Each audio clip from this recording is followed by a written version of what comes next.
عليكم ورحمة الله وبركاته أحبابي ورمسي إيتين وناكسنتين waxaan rajeynayaa inaad ii wada fiicantiin anna sidoo kale waa idii fiicanhay alxamdulilah rabbilcaalamiin waan kala raagnay kala mashquul badan kadib isku soo noqod wacan wanaagsan mar kale maalin kale iyo sidoo kale qiso kale qisooyinka marka asxaabtiina la wadaagaya qisooyinka qaar waxaa ku bilaabmayaan si qurux badan waxaa ku dhammaanayaan si qurux badan qisooyinka qaar waxaa ku bilaabmayaan si qurux badan waxay ku dhammaanayaan si aan qurux badnayn oo xanuun leh qisooyinka qaar waxay ku bilaabmayaan si aan wanaagsaneyn oo qurux badnayn laakiin sax ka dambe ka qurux badnaanayaan jawiga nolosha aan ku noolahay baa iska sidaasa qof kastaana qadartiyo qoraalka rabbi wuxuu eeboo qoray unbuu marayaa qisadeenan maanta waa qiso ku bilaabmantay qiso qurux badan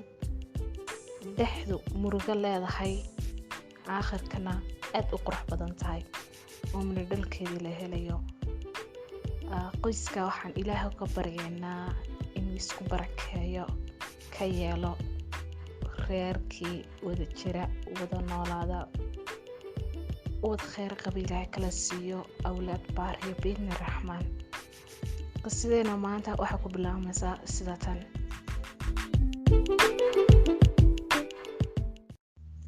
waqtigan waxaa xoog loo isticmaalayay kaadhadhka somtel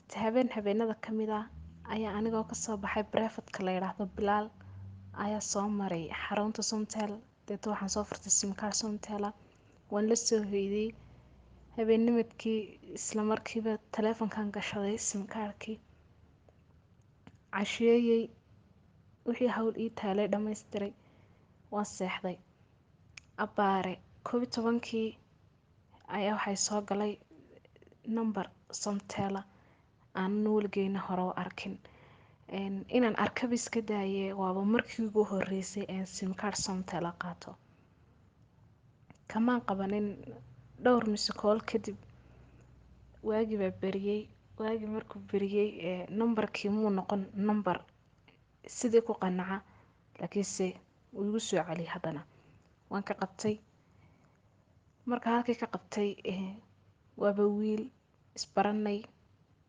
halkii magacayga u sheegay magaciisa ii sheeg xaafadu degan yahay ii sheeg inuu numbarku nasiib ugu soo galay xaggii isku fahanay maalin kasta markaa wayse soo xidhiidhin jirnay wuu soo garaaci jiray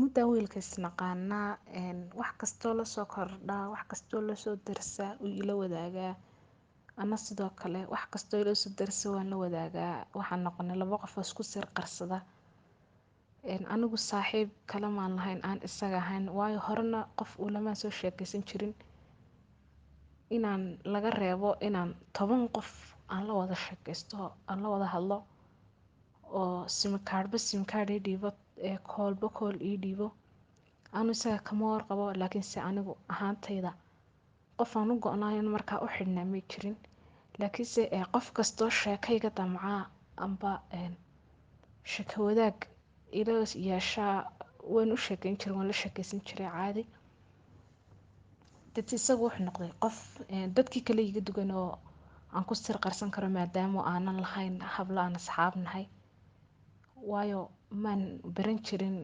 waxbarasho aan ahayn breefadka bilaalan dhigan jiray isaga laftarkiisu jaamacad muu gelin laakiin secondary buu ka baxay isna sirtiisu igu aaminaa anataydan ku aaminaa waxyaalaan isla gorfaynaa wixii soo gudboonaadaa hadday dhib timaado aan wada xalinaa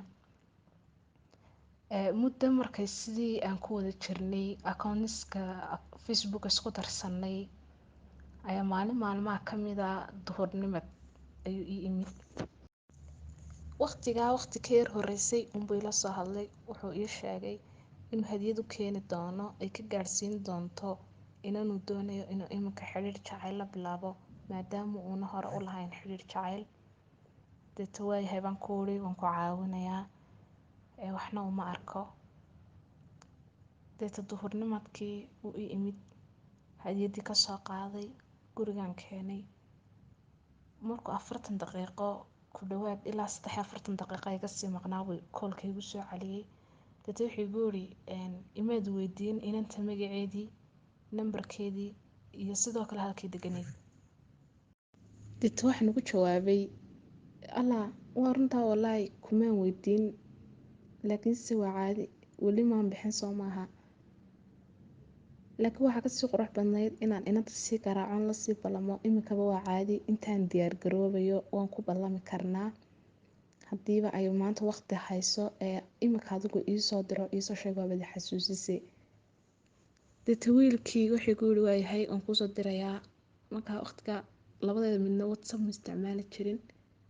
Deeta wuxuu igu yidhi amba waxaan kuugu soo diray by text amba waxaan kuugu soo diray Facebooka ood ka soo eegi. waa yahay iska meedhmeedhay iska diyaar garoobay waxaan u ambabaxayaa inaan hadiyadda qaado. Deeta wuu soo garaacay wuxuu igu yidhi maad aragtay waan kuusoo diray may iminkaan eegaya. waan eegayba markaan eegayba waxaan arkay magacaygiyo afaran, adresska halka aan deganaa, xaafadii aan deganaa iyo nambarkaygii. waxay igu noqotay argagax waxay igu noqotay la yaab. maxaad ka wadaa waan ku celiyay maxaad igaga ciyaaraysaa maad caadi wax iigu sheegtid maxaa kaa khaldan maanta. inanta nambarkeeda ii sheeg si aan hore ugu baxo oon xaafadda hore ugu soo noqdo si aan la ii tabin inaan meel aaday waayo cidna uma sii sheegay xaafadda waan baxayaaye. wuxuu iga codsaday inaan anu hadiyadda furo, hadiyadda eego kadib wixii jawaaba xagga kala soo kulanta ay soo siiso. anigu marnaba maskaxdayda iyo maankayga iyo niyadeyda calashaan damac sheeka muu gelin. isma odhan xataa maalin unbaad xidhiidh samaysan doontaan. way igu adkaatay meel aan u qaadan garan waayay waayo qof wuxuu ahaa aan nolosheeda dhan ku aamino iyo sirteeda dhan. muu ahayn qof aan calashaan sheeko iyo damac guur iyo waxa aan ka damacsanahay waayo waqtigan anigu niyadeyda waxaas kuma jiraan. way igu adkaatay hadiyaddii inaan hore u furo waayo ma ahayn waxaan anigu xiisaynayo doonayo. hadalka la ii sarbeebay la ii dulmaray baa relation oo meesha aniga intaasaa la igala weyn. adigu waxay qaadatay saacado maalmo inaan furo hadiyaddii. hadiyaddii baan furay waxba ku dhex jira buuggaas wuxuu leeyahay qufliga fure. qufligii furay baan ku furay. deeto wixii ku qornaa baan akhristay. dulucda waxaa ku qornaa kaliya ta wuxuu ahaa inaan noqono laba qof oo xidhiidh sameeya maadaama uu ka helay dabeecado badan uu isagu raadinayay uu iga helay markaa inaan xidhiidh sameyno. adigu wiilkii iska soco waan ku odhan kari waayay ana xidhiidhkii iminka diyaar uma yihi. haddana waxaan idhi qoshiye awalba dee waad iska xaraabaysan jirto dadka adigan marka horeba 10 nin la sheekaysan jiray iskala sheekayso. waqtigaan oo niyad iyo muxibiyo kalgacayl toonahayn sheekadii la bilaabay la waday. sida waqtigu socdaba wuxuu sameyn jiray maalmaha khamiisaha iyo jimcaha kale waqti roobaadka magaaladan ka yara bixi jirnay jawigu soo bedeli jiray. waxaan wada tegi jirnay arabsiyo abaarso ilaa gabley ilaa berbera boorama dhulkaasaan soo mari jirnay. waqtiyada aan roob lahayn habeenkiiba soo wada cashayn jirnay soo wada caweyn jirnay. muddaan sidii ku jirnay aniga laftarkayga iminka qalbigaygu sidii maaha uu soo kasoo dabcay uu soo jilcay xaggiisaad moodaa inaan yara xiiseynayo koolkiisa hadalkiisa. haddana still ma yihi qofkan usoo jeeda waayo marka horaaban waxaanba diyaar u ahayn iyo sheekadan iyo waxan. waqti bay qaadatay waxaan wada soconaa 2 sano. waxaan nahay 2 qof oo iska habiyo isku faraxsan just sheekadaasuun wada. wixii extra dul saaran isagaa keena, haddii bixis noqoto, haddii hadiyad noqoto. Waayo anigu waxba dee dhinacayga kama keeno. Deeta edaday ayaa go-aansatay inay aniga qurbaha i geyso si aan iyada ula noolaado maadaamayna awlaad dhalin. Deeta waraaqyo waxbay xareysay, adigu akhiirankii Itoobiya laga yeedhay. Etoobiyaan joogay, markaa intaanan bixin waan u sheegay si kasta waxay ku jiraan aanan noqonin markaa qof dee iyadoo ka fogaatay haddana qalbigii ka fogeysay, laakiin ay qalbiga kala joogayso. xagiima waxay tiri Etoobiyaan tegay, Etoobiyaan iska joogay. Waxay gu adkaaday waraaqihii iyo soo bixistoodii. Sii soo socodii baa i dishay. Deeto waxaa laga go'aamiyey inaan halkaa iska deganaado ilaa intay ii dhammaanayso. Haddii ay ii soo baxaan waraaqahaasina aan sidaa halkaa kaga ambabaxo, haddii waxba ii suuro geli waayaan aan iska soo noqdo. Deeto wiil baan isbaranay, aan hodheel wada galanay. Maalmaha aan wiilkan isbaranay, wiilkii hore wada hadli jirnay, ayaan waxaan ka dareemay yara gaabis inaan qofkii aan ogaa ahayn. Isbedel weyn ku imi oo naga shakiyay inuu bartay balwad. Qof balwad lana kaliya wuxuu ka fikiraa jaadkiisa, sigaarkiisa, biisa, sharaabkiisa, booskii u fadhiisan lahaa. Muhayn qof dhaqaale fiican qaata, mushahar fiican oo bishii wuxuu qaadan jiray $100. $100 si kasta u manage karayso, reer dhan baa lagu beeriyaayo ku manage garaysmi karayaan.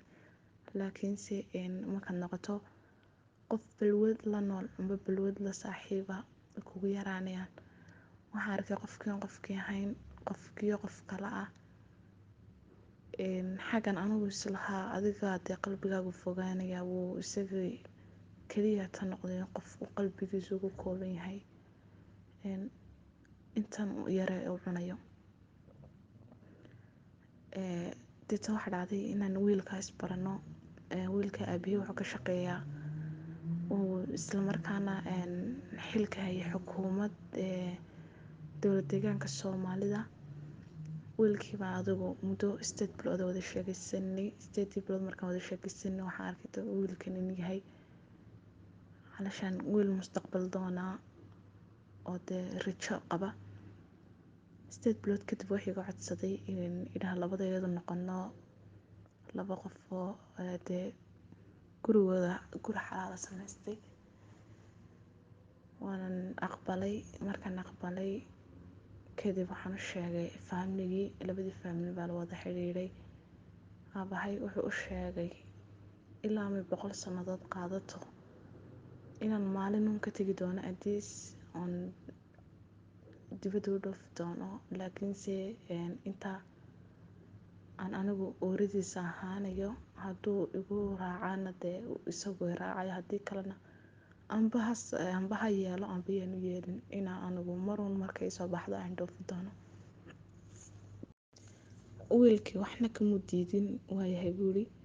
Halkii baan meherkaygii dhacay, aqalgalkaygii. Waxaan galay nolol aad u qurux badan, nolol ana xataa nolosheeda sawiran. Wiilkii kale markuu ogaaday oo xanuunsaday, waxaa lagu xiray cilaaj ka mid ah cilaajadan magaalada Hargeysa bariga kaga yaala. Anigu halkan iska faraxsanahay, 2 awlaad ii dhashay. Wiilkii kalena halkan ku xiran yahay, cilaaj buu ku xiran yahay. Mar walbana wuxuu ku celinayaa waa magacayga.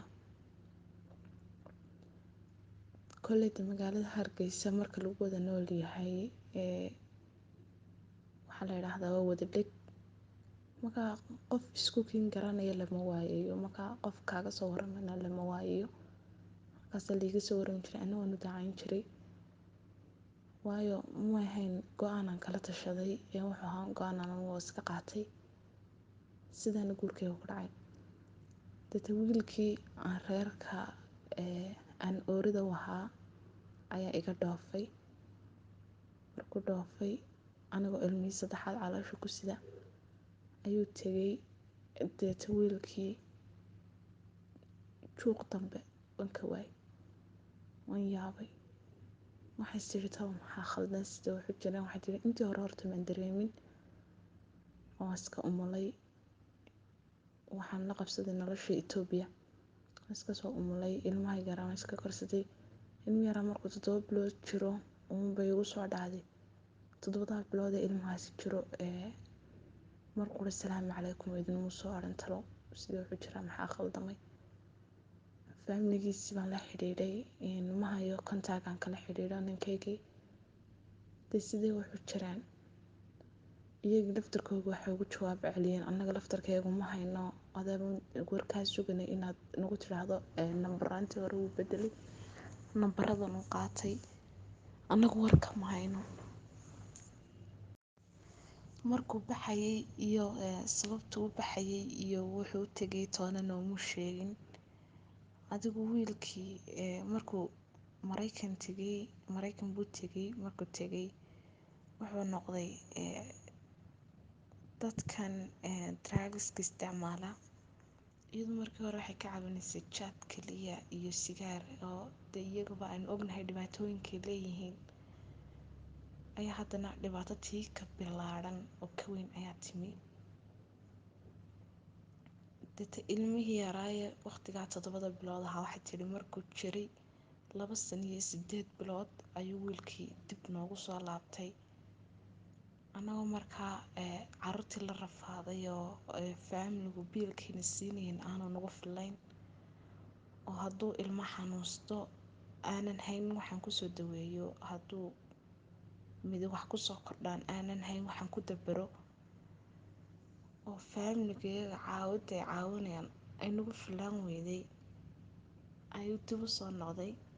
waqtigaa markuu dib u soo noqday waxaa yimid qofaan qofkii ahayn oo qof kale ah, oo anigu aan fahmi waayey.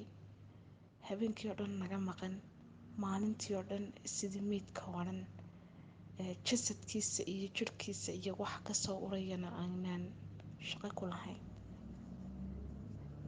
ganacsi yar baan iska wadoodan jiray, isku celcelin jiray si aan nolol maalmeedka ugu dabaro.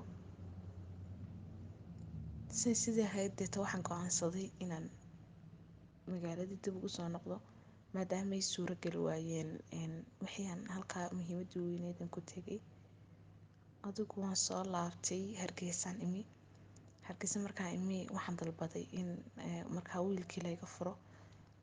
deeto waxaa laygu yiri ilaa iyo dee qofkan drugskani ka baxaan oo dee maskaxdiisu caadi noqoto mooyaane dee kama furmaysid. deeta adugu muddo hargeysa lagu yara hayay. muddadii markii hargeysa lagu hayay drugskii wixii ka baxeen, waxay tidhi maxkamad baan isla galnay, waan isla rafaadnay. mar wuxuu damcayba inuu awlaada qaato. deetaana waxaan yidhi meher kama rabo, waxba kama rabo, biil kama rabo, xataa keliyaata waxaan ka rabaa inuu ifuro, awlaadeydana anaa korsanaya. deeta wax kastoo noloshayda waxaa ka doorbiday inaanu awlaadeeda iska korsado. awlaadeydii baan iska korsadon iska haystay. kiina sidii baan ku kala tagnay, kii kalena 2 sannadood markuu cilaaj ku xidhnaa, adigu dhakhaatiir badan iyo sheekhyo badan iyo adigu caafimaad badan, jeekin badan la mariyey, waa la qaaday, dibaddaa la geeyey. wuxuu noqday qof maskax furan oo maskaxdiisu furantay. wuxuu dareemay waxaan kaga tegay inuu ahaa isagoo income yar qaata inay uu haddana ku manage gareeyo uun noloshiisa. wuxuu dareemay inuu noqday isagu qof aan kaba fikiraynba nolol kale, laakiinse ku fikiraya uun naftiisa iyo siduu u maareyn lahaa jaadkiisa. deeto muddo 7 sannadood kadib ayaan soo wada xidhiidhnay. muddadaa dheer kadib labadeedii iska wareysanay, midba xaaladda iyo jawiga nololeed u galay waqtigii uu midba midka kale ka maqnaa. deeto wiilkii ii sheeg inuu xanuunsaday oo cilaaj lagu xidhay iyada daraaddeed, in ay iyadu khaladka gashay isaguna uu khaldamay, khaladkiisii qaritay. waayo wuxuu ogaaday waxyaalo badan oo islahayn noloshaada hadhow tala saameyn ku yeelanaysaa. iyada laftarkeedu qaratay inay qaldantay. wiilka u sheeg in haddii markii ay dareentay amba ay ogaatay ay odhan lahayd maxaa isbedelay, maxaa jira, uu meel wax ka qabashale u taagnaa, uu u baahnaa uun in yaroo caqli celina. laakiinse qadarta ilaahayba wax kasta ka weyne may dhicin. labadii qof iyaduu u sheegtay in waqtiga wiilkaa isbarteen sidaana uu guurkooda ku dhacay, awlaadana saa ku dhashay, isna muddo saa kaga tegay, ugu dambeyntiina ay maanta kala tegeen. u sheeg inuu weli qalbigu xaggeeda joogo. waxaanoo dhanna ay leeyihiin uun inay shalay dhaceen oo wax waqti badanba kasoo wareega aanay ahayn. hase ahaatee inay xiriirkoodii soo celiyaan, sida ugu dhaqsaha badanlana ay nolosha ugu midoobaan, awlaadda uu la koriyo, wixii ilaahay kala siiyana iyo kuwanba intay isku darsadaan ay halkaa ilaahay ku baryaan. xiriirkooda halkaa haddana dib uga soo cusboonaa. wiilkii gabadhii wuu soo daryeelaa, caawimaad badan bay ka heshay. alxamdulillahi rabbilcaalamiin. ugu dambeyntii waxay ku wadaagnay, waxaan ku midownay nolosha sanadkan horaantiisii. ilmihii u horeeyey baa iminka caloosha noogu jiraa. wallaahi nolosha aan ku wada nool lahay maaha nolol aan qiyaasi karo. calooshaan markii hore waxaan isleeyahayba ninkii hore nafsi uu kaa galay ayaad heshayba iminka nafsi bixi.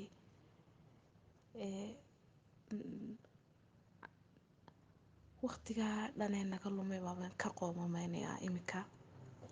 alxamdulilaahi rabbilcaalamiin.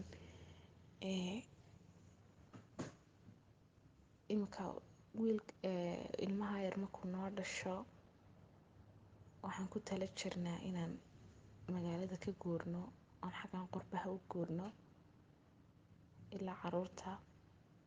marka insha allah qalbiyo kastoo isjecel, qalbiyo kastoo isdareemaya, qalbiyo kastoo waxaan ilaahay uga baryayaa in ilaahay rajo walay leeyihiin ilaahay u rumeeyo.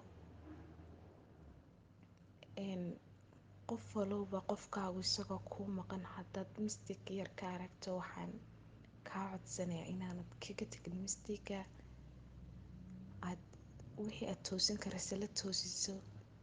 waayo labada qof ee wada sheekaysta waa labada qof ee iskugu soo dhow, waxna kala qaadan kara. talo walaaltinimo oo talo jacayl, talo walba si kasta qofka u qanci, si kasta u la hadal. mar walbana noqo qofka garabkiisa. ha noqonina laba qof oo kala xishooda, laba qof oo danta isku naca, laba qof oo ku kala fogaada waxyaalo yaroo basiidoo la xalin karayo. walow qadarka ilaahay jiro, haddana waxaynu sabab iskugu noqon karnaa inaynu aayar intay nolosheena ku kala fogaano, hadhow toole midkeema midka kale noloshiisa saameyn ku yeelanaysaa. waad dareemi kartaa qof cilaaj galay 2 sannadood oo must ku jiray, dhibaatada aan u geystay. walow labadeeduba qaladka aan lahayn, haddana wax yaroon xallin karayay ayaa noloshiisa dhan u saameeyey. markaa haddaan anigu ku dhacay, walaal bliis ha ku dhicin adiguna. qof dhan noloshiisa ha burburinin. qofkan ilaahay baa u gargaaray, ilaahay baa la tacaalay oo dib haddana maskaxdiisii ugu soo celiyey. ilaahay agtiisa waxba kuma ahan, laakiinse bini-aadankan ayuu ilaahay tusaale uga dhigayaa.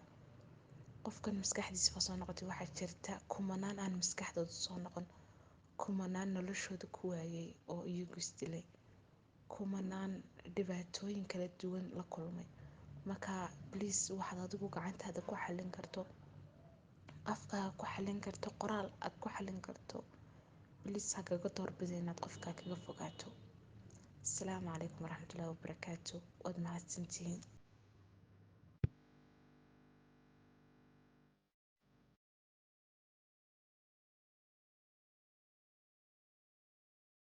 Ugu dambeyntii, waxaan naftayda iyo nafihiinaba ku waaninayaa inaan noqono kuwa dadka jecel quluubtooda ka jabinin, khiyaamayn walaalahooda jecel ee u hibeeyay nafahooda.